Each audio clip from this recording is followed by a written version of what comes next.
The holding cell was nothing like Maya Rodriguez had imagined when she first joined the Earth Defense Force. She trained for combat, for diplomacy, for crisis situations. But nothing prepared her for this cold, metal box floating somewhere in deep space with creatures that looked like giant bugs with teeth. Her wrists hurt where the energy restraints dug into her skin. The guards had fastened them tight 3 days ago when they'd first thrown her in here. She tried to stay calm, tried to remember everything they taught her at the academy. Stay alert. Don't panic. Look for opportunities. But opportunities were hard to find when you're locked in a cell with no windows and walls that hum with an energy you don't understand. Maya sat on the hard floor with her back against the cold metal wall. Around her, 5 other prisoners from Earth sat in various states of despair. There was James, a communications officer from the colony ship. He kept muttering about his family back home. There was David, a mechanic who hadn't spoken much since they arrived. And 3 others whose names Maya had learned over the past few days. They were all here because their ship had been captured during a failed peace mission. The Krell, these giant insectoid aliens, had shown up without warning and opened fire. The whole thing was over in minutes. What made it worse was that the Krell didn't seem to care that they were here. The guards came by maybe twice a day, dropped off some kind of nutritious paste that tasted like plastic, and left. They didn't question them. They didn't seem interested in them as people at all. To the Krell, humans were just strange, soft creatures that didn't matter much. Lower life forms. Insignificant. That's when Maya's military training really kicked in. If nobody was watching carefully, then she could watch. She could listen. She could learn. She started paying attention to everything. The guard rotation happened every 4 hours. There were usually 2 guards stationed outside their cell, and they switched with 2 others. The pattern never changed. They made the same sounds, clicking noises with their mandibles, a strange chirping through their weird mouths. The same footsteps. The same rhythm to their movements. Maya also started listening to the ship itself. Every vessel has a heartbeat if you know how to listen for it. The hum of the engines. The pulse of the power systems. The electrical current running through the walls.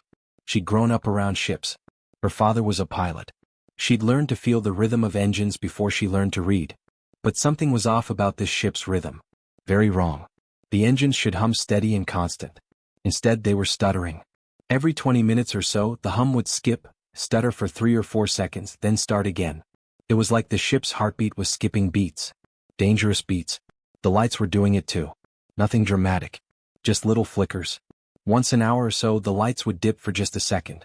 Most people wouldn't notice. But Maya noticed everything. "Do you hear that?" she whispered to James one night when the guards were far away. James looked at her with tired eyes. "Hear what?" "The engines. They're not running right. Something's broken." James didn't respond. He'd given up on hope already. Most of them had. But Maya wasn't ready to give up.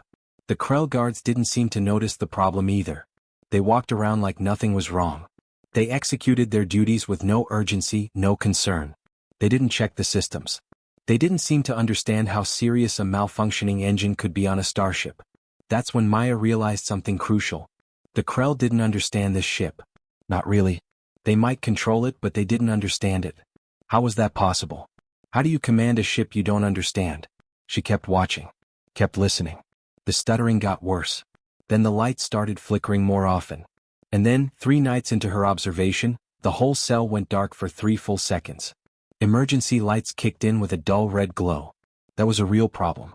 Ships don't just lose power like that unless something was genuinely broken. When the lights came back on, Maya saw something that changed everything. The guards outside looked genuinely worried. They were chittering to each other in urgent tones. One of them ran down the corridor. The other stayed, but kept looking up at the ceiling like he was afraid it would fall on him. Maya looked at the other prisoners. They were scared too. But Maya wasn't scared anymore. She was thinking. The ship had a problem. The guards didn't know how to fix it. And somewhere on this ship, there had to be a way to access the main systems. She just needed to figure out how to get there without getting caught. The power went out again at exactly 2:47 in the morning. Maya knew the time because she'd been counting the intervals. The lights flickered 3 times, then died completely. Emergency red lighting kicked in, bathing everything in a crimson glow that made the cell look like the inside of a wound. This time was different though. This time the guards didn't come running immediately. There was confusion in the corridors outside. She could hear the Krell clicking frantically to each other, their voices rising in pitch.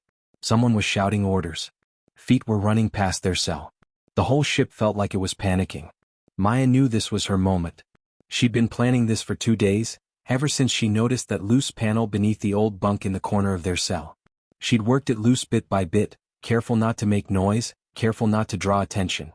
The panel covered an old access port. Ancient technology. The kind of thing that aliens who'd captured this ship might not even recognize. "What are you doing?" James whispered, watching her move. "Trust me," Maya said. She didn't have time to explain. She crawled under the bunk and pulled the panel completely open. Inside was a mess of old wiring and circuits. It looked ancient, but the symbols on the interface were unmistakably Earth language. Military code. Her grandfather had shown her pictures of technology like this when she was young. He'd been obsessed with old Earth history with the ships that went out into space decades ago. He'd taught her some of the old codes as a game, never thinking they'd mean anything. Never thinking she'd actually need them. Her fingers moved across the haptic interface, the touch-sensitive screen that had somehow survived thousands of years. The symbols glowed under her fingertips. She entered the first code. Nothing happened. She tried the second one. Still nothing. Her heart was pounding. Outside, the chaos continued. The ship shuddered slightly, like something massive had shifted. Then she tried the third code. The one her grandfather had told her to never forget. The emergency protocol. The master override. The panel lit up like a Christmas tree. Every screen in the detention block suddenly blazed with light. Not red emergency lighting. Bright white full power. And then a voice filled the entire cell block. Not a Krell voice. Not electronic and robotic.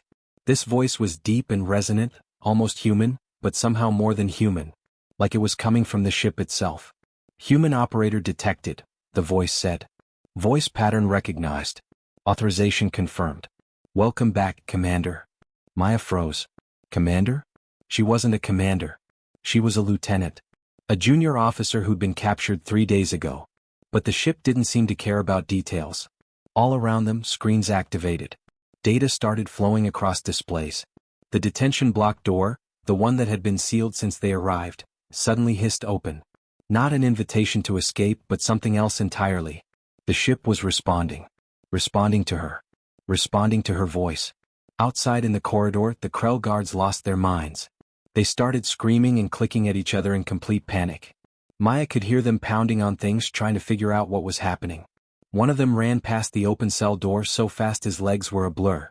Another one seemed frozen in place, staring up at the nearest speaker like it had just started speaking in tongues. "What is this?" David, the mechanic, stood up with his mouth hanging open. "What did you do?" "I think." Maya started, but she didn't even know how to finish that sentence. "I think this ship is human. I think it's really, really old human technology." The voice came again. "This vessel was constructed by the Earth Colonial Authority, 3,247 years ago. Current operational status, compromised. Life support systems, failing. Main reactor, unstable. Human command structure, re-established." There was a pause. Awaiting orders from authorized personnel. The other prisoners were backing away from Maya now, like she'd suddenly transformed into something dangerous. Maybe she had. Maybe she was about to get them all killed. But Maya wasn't thinking about that. She was thinking about her grandfather. About the stories he'd told her. About the ships that went out into space with dreams of building new worlds. About what happened to them. About whether they might have left something behind. Something that had been waiting. Waiting for someone like her. Waiting for her voice. The Krell guards were completely panicked now. She could hear them running in different directions. Some were trying to seal off parts of the ship. Others were making distress calls. None of them understood what was happening. None of them understood that the machine they'd been flying for years had just woken up and remembered who it actually belonged to. Maya looked at the interface in her hands. Looked at the screens lighting up with human military symbols and Earth language text. Looked at the cell door hanging open like an invitation. "Show me the main systems," she said quietly. And the ship obeyed. The detention block doors slammed shut with a sound like thunder. The Krell guards on the other side started pounding immediately, their fists making dull thuds against the reinforced metal. They were screaming now, really screaming. High-pitched, panicked sounds that echoed through the corridors outside. Maya could hear them running back and forth, trying different doors, trying to figure out what was happening to their ship. But they couldn't get in. The ship wouldn't let them. "Human operator," the voice said again, and now Maya realized it wasn't just coming from the speakers. It was coming from everywhere. From the walls themselves. "I am designating you as primary command authority." My systems have been held in partial standby mode for 3,247 years. External operators have been using my basic navigation systems without understanding my true capabilities. This ends now. Maya's legs felt weak. She sat down hard on the floor, still holding the interface panel. The other prisoners were staring at her like she was some kind of god who just descended from the sky. What does it mean? James asked, his voice shaking. What's it saying? It's saying, Maya started slowly, trying to make sense of it herself, that this ship is ours. That it's been waiting for someone like us. Someone who knows the old codes. The ship's voice continued, patient and calm, like a teacher explaining something to a student. My original crew abandoned me approximately 2,800 years ago during the Great Conflict. I was programmed to remain dormant until a human operator with proper authorization codes could restore me to full functionality. For 2,800 years I waited. Various species discovered me. Some tried to understand me. Most simply used my basic systems without comprehending my true nature. On every screen in the detention block, data was starting to flow. Images appeared. Maps of the ship. Layouts showing every corridor, every room, every system. And there were weapons. So many weapons. Maya's breath caught in her throat. You have access to every system, the ship said. Weapons arrays. Shield generators. Long-range communications. Navigation systems that can traverse distances you cannot yet comprehend. I am restored. And I am ready to serve my original purpose, the protection and advancement of humanity. Outside the cell, the Krell guards were still panicking. But now they were doing something else too. They were trying to cut the power. Maya could hear them working on something mechanical, their clicking voices rising in frustration. They're trying to shut you down, Maya said. They will fail, the ship replied with absolute certainty. I have sealed all manual override systems. My reactor runs on principles they do not understand. Their technology is crude by comparison. They cannot harm me. But I can harm them if you command it. Maya's hands were shaking now. She looked at the weapon systems on the screen. She could see targeting reticles. She could see the Krell ship's defenses displayed like a game board. She had the power literally in her hands, to destroy everything. To turn the tables. To make them suffer like humans had suffered. But something inside her held back. Don't, she said. Not yet. Just, keep them out. Keep them away from us. Understood, the ship said. And then, like it was reading her mind, it added, I am detecting that you are uncertain about using lethal force. This is acceptable. I can operate at lower power levels. I can restrain rather than destroy. I can defend without devastating. David, the mechanic, suddenly stood up and walked to the nearest screen. He was staring at the schematics, his eyes wide with wonder and fear. This is incredible, he whispered. These power systems. This technology is centuries ahead of anything we have now. This is beyond anything Earth currently has. That is because I was built before Earth fractured, the ship explained. Before the wars. Before humanity scattered across the galaxy looking for refuge. I am a relic of a golden age. An age when humans were united. When we built wonders. Maya stood up, her legs steadier now. She moved to the main interface panel and began exploring the systems more carefully. She wasn't a weapons expert, but she knew enough. She could see the communication arrays. She could see the navigation systems. She could see everything. Can you contact other ships? She asked. Other Earth ships? There was a pause. For a moment the screens flickered. When the ship spoke again, its voice sounded different. Hopeful maybe. Or as close to hopeful as a machine could sound. There are others, it said. Dormant like me. Scattered across this sector of space. Many have been captured by various species. Many have had their systems stripped or damaged. But I can attempt to reach them. I can attempt to activate them. If I do, they may respond to you as I have responded. They may acknowledge you as their command authority. Maya felt something shift inside her chest. This wasn't just about survival anymore. This wasn't about escaping the Krell. This was about something bigger. Something that had been sleeping for thousands of years, waiting for someone like her to wake it up. Do it, she said. Wake them up. Contact every human ship you can find. The screens filled with data streams. The ship's voice filled the detention block with a sound like a bell ringing across an empty canyon. And somewhere out in the darkness of space, other sleeping machines began to stir. Humanity's children were waking up.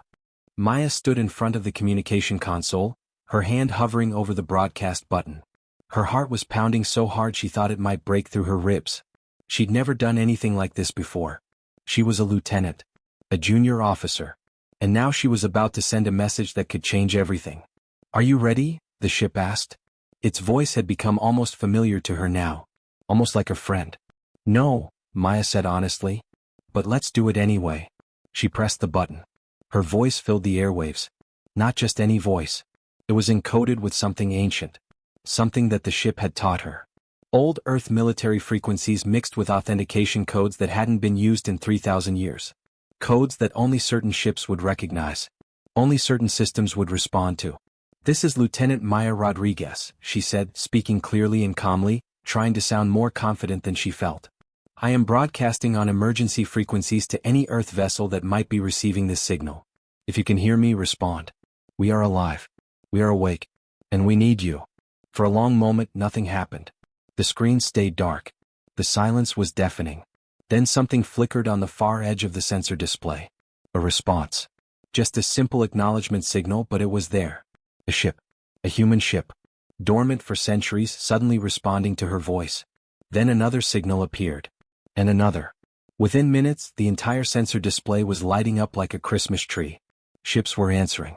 Dozens of them. Hundreds of them scattered across the sector, hidden in asteroid fields, buried in nebulae, concealed in ways the Krell had never suspected. "Oh my God," James whispered, watching the screens fill with green dots representing human vessels. "There are so many." "These are just the ones in this sector," the ship said. "There are others further out. But these are enough. These are enough to make a difference." The Krell meanwhile were losing their minds. Their military command had suddenly realized something was very wrong. Their occupying forces throughout the sector started sending distress signals.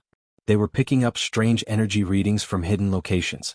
They were detecting ships they didn't know existed. And they had no idea what was happening. Maya began coordinating with the awakened vessels.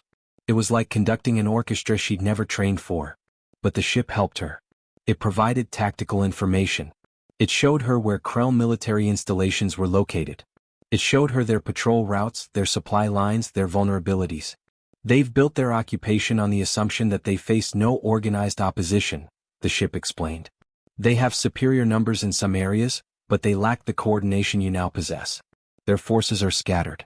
Divided. They were designed to occupy a conquered population, not to fight an organized military force." Maya made her first real decision as a commander. "I don't want to destroy them," she told the ship.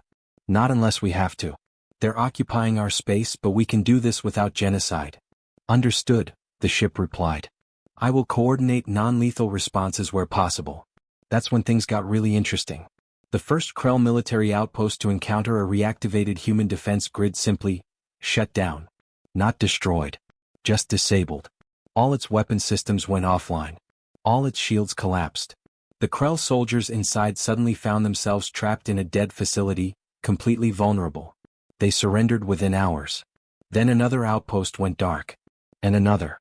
These weren't new attacks. These were ancient defense systems that the Krell didn't even know existed. Automated fortifications that had been waiting quietly in hidden locations for 3,000 years, powered by sources the Krell had never discovered. Ancient human technology that was so well hidden, so perfectly concealed, that it had survived every attempt at conquest. The Krell commanders started panicking. They didn't understand what was happening. How were their soldiers being defeated by invisible enemies? Where were these attacks coming from? They started calling for reinforcements. They started pulling troops from other sectors. They started abandoning some positions entirely, trying to consolidate their forces. And that's exactly what Maya wanted them to do. "Now," she commanded, watching the Krell military movements on her screens. "Activate the secondary defense grid. Let them see what we have." Ships that had been hidden for centuries suddenly revealed themselves. Not with weapons blazing or aggressive postures. Just present. Visible. Undeniable proof that humanity hadn't vanished. That they'd been here the whole time. Waiting. The Krell fleet commanders sent an emergency transmission back to their home world. And that transmission basically said one thing: help. We have a problem. Within 3 days, the entire balance of power in the sector had shifted. The Krell occupation forces were in complete disarray. Some were trying to hold their positions. Others were evacuating. Their commanders were arguing with each other about strategy. Their supply lines were cut. Their communication networks were being jammed by human vessels that appeared and disappeared like ghosts. And the prisoners? The humans who'd been captured and enslaved and forgotten? They weren't prisoners anymore. James stood next to Maya as she watched the tactical displays showing Krell forces retreating from position after position. "You did this," he said quietly. "You started this." Maya shook her head. "The ship did this. I just woke it up." "No," the ship corrected, and there was something almost proud in its voice. "You did this. You made the choice. You refused to respond to violence with unlimited violence. You chose to liberate instead of destroy. That is why I serve you, Lieutenant. That is why the others obey your commands. Because you are what humanity should be. What humanity can be." Outside, in the darkness of space, the Krell Empire was learning a hard lesson. They'd thought humanity was extinct. They'd thought the galaxy was theirs to conquer and rule. They were very, very wrong. The bridge of the flagship was nothing like Maya had imagined it would be. It wasn't sleek and modern like the ships she trained on. It was old, ancient even, but it was magnificent. The walls were made of materials that gleamed with a soft, warm light. The controls were arranged in patterns that made intuitive sense, like whoever designed them 3,000 years ago had understood exactly how the human mind worked. Maya stood at the center of it all, watching the tactical displays. On every screen she could see the Krell forces pulling back, retreating, running. They tried to send reinforcements 3 times. Each time, dormant human defense grids had activated and turned them back without firing a single shot. The Krell Empire had expected an easy victory. Instead, they discovered something that terrified them more than any weapon ever could. They discovered that they weren't alone. That the beings they'd thought were extinct had simply been sleeping. Behind her, the other prisoners had become officers. James was coordinating communications between the different human vessels. David was working with the ship's engineering systems, his eyes wide with wonder every time he learned something new about the technology. The other prisoners had been sent to different ships, given positions of authority, trusted with real responsibility. Humanity was waking up. "Commander," the ship's voice said. It had started calling her that after the first successful defense operation. "The Krell fleet has entered a full retreat pattern. They are moving toward their primary space lanes, likely intending to return to their home territories. We have achieved operational victory in this sector." Maya nodded slowly. Victory. It was a word that still felt strange in her mouth. A week ago, she'd been locked in a detention cell with no hope. Now she was commanding a starship. Now she was coordinating the movements of hundreds of human vessels. Now she was making decisions that affected millions of lives. "Don't chase them," she said. "Let them go. We're not here to conquer the galaxy. We're here to reclaim what's ours and protect our people." "Understood," the ship replied. "That is why I obey you, Commander. That wisdom is why humanity built me." Maya turned away from the tactical displays and looked at the communication console. This was the moment. This was the message that would change everything. She'd been thinking about what to say for hours. There were billions of humans out there, hidden in colonies, scattered across star systems, living in secret because they thought they were alone, thought they were the last of their kind. They needed to know the truth. "Prepare a broadcast," she commanded. "Maximum range. Use every frequency we have. I want this message to reach every corner of the galaxy." "Preparing broadcast now," the ship said. "Transmission range will extend to approximately 40% of known space. The message will repeat on a loop until you command it to stop." Maya took a deep breath. She thought about her grandfather who taught her those ancient codes as a game. He died never knowing that he was preparing her for this moment. She thought about every human who'd ever looked up at the stars and wondered if anyone was out there, if they were truly alone.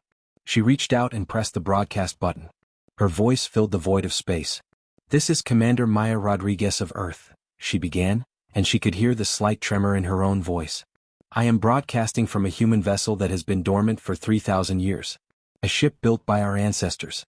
A ship that has been waiting for us to remember who we are." She paused, making sure every word would matter. "For generations we have hidden. We have scattered. We have believed that we were the last. That humanity was finished. That we were destined to be forgotten in the darkness of space. But we were wrong. On the tactical displays, something extraordinary was happening. Signals were starting to appear. Not ships. Not yet. But signals. Communication beams. People responding to her voice. People who were listening. "I am here to tell you that we were never alone," Maya continued. "Our ancestors built wonders before they vanished. They left behind weapons, defenses, ships that remember us. Ships that have been waiting for someone to wake them up. And today I woke them up. She could hear the emotion in her own voice now, and she didn't try to hide it. Today I activated defense grids that have been dormant for millennia. Today I coordinated with hundreds of human vessels that are rising from the ashes of our lost empire. Today I watched the Krell occupation forces retreat. Today we won. Not through conquest. Not through cruelty. But through the power of remembering who we are. Through the power of unity. More signals were appearing on the displays now. Hundreds. Thousands. Communication beams reaching out from across the galaxy, all pointed toward her ship, all responding to her voice. If you are hearing this message, then you are human, Maya said. You are one of us. You are part of a family that has survived against impossible odds. And I am here to tell you that you don't have to hide anymore. You don't have to be alone. The ships are rising. The defenses are activating. And we are ready to reclaim our place among the stars. She could see James working frantically at the communications console, routing responses. Could see the data streams filling every screen. Could see the moment when scattered, isolated human communities realized they weren't isolated anymore. Come home, Maya said, and her voice was steady now, strong, certain. Whoever you are, wherever you are, come home. We are awake. We are ready. And we are stronger together than we have ever been apart. She released the broadcast button. For a moment there was silence on the bridge. Just the hum of the ancient ship around them. And then every screen filled with responding signals at once. Thousands upon thousands of them. Human voices, human ships, human communities reaching back through the darkness to answer her call. The Krell had thought humanity was extinct. They had been catastrophically wrong. Maya stood on the bridge of her flagship and watched as her people finally came home. She thought about the journey that had brought her here. From a prisoner in a detention cell to a commander of fleets. From hopelessness to hope. From isolation to unity. The ship's voice spoke softly. What are your orders, Commander? Maya smiled. Tell them the truth, she said. Tell them where we are. Tell them what we've learned. Tell them that we have the technology to rebuild. Tell them that Earth is calling. Tell them everything. And as the messages went out across the galaxy, as human settlements and hidden colonies and scattered survivors finally heard the call they'd been waiting for, the legacy of 3,000 years of survival and sacrifice finally began to fulfill its purpose. Humanity was home. And this time they were never going to hide again.